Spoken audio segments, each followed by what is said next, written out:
Thank you, ladies and gentlemen. My name is Donald Peters. I'm a 77-year-old resident of Saratoga Springs, New York. On the evening of March 22nd, 2003, I received a telephone call from my niece, Kathy.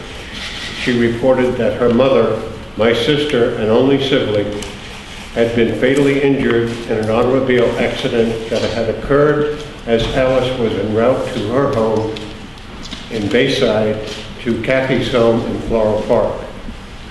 Along with her brothers Michael, Stephen, and Daniel Ross, the rest of the family and me, Kathy assumed that Alice had suffered a medical event that caused her to lose control of her 1985 Buick Regal and strike a large tree, totally destroying her car and causing her death. Because Alice was known to be a safe and cautious driver, all of us disbelieved the initial report of two alleged witnesses that while traveling on Commonwealth Boulevard in Belrose, Alice had passed them on the left of their car and cut them off. Alice was laid to rest in St. Charles Cemetery in Pine Lawn, New York on March 26, 2003. The following day, Kathy Burroughs was informed by NYPD that Alice had been the victim of a staged automobile accident insurance scam. NYPD also advised her that the two witnesses were actually participants in the scam. One of them, Ward Demolaire, a native of Haiti, then a resident of Canarsie neighborhood of Brooklyn, was convicted of manslaughter and is now imprisoned at the Greene County Correctional Facility. Based on good behavior, Demolaire is scheduled for conditional early release on April 26, 2013. Because he is not a United States citizen, it was initially indicated that upon release, he would be turned over to U.S. Immigration and Customs Enforcement for potential deportation to Haiti. However, most recently, it has been indicated that he is here on a green card with residency status and not subject to deportation because he arrived here fleeing oppression. Initially, Demolaire denied participation in the accident scam, pointing instead to others. However, in his December 6, 2011 appearance before the New York State Board of Parole, he admitted his complicity in many of these scams and to fraudulently collecting as much as $100,000 from such participation. Accordingly, it is my opinion that he no longer deserved to be a resident of the United States and that he should be returned to his native Haiti upon his release from prison. In their edition of November 27, 2011, the Albany, New York Times-Union newspaper reported a ramped-up effort by U.S. Immigration and Customs Enforcement to deport undesirable legal residents from the United States. It is my intention to call this agency's attention to Demolar's criminal acts and request his deportation.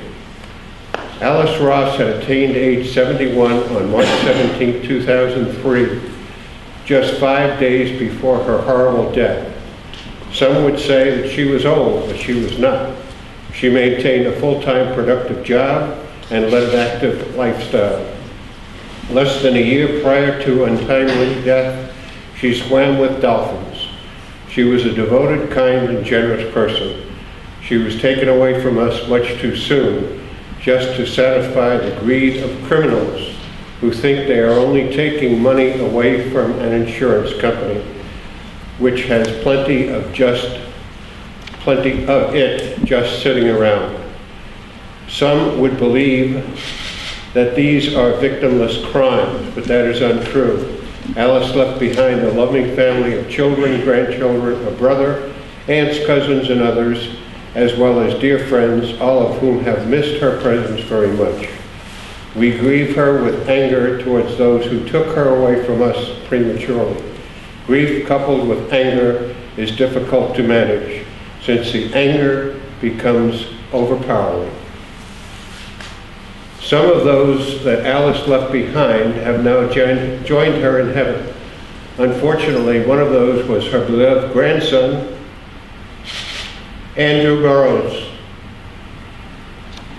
He died prematurely following being struck by a car on the sidewalk near his home in Floral Park on May 12, 2011.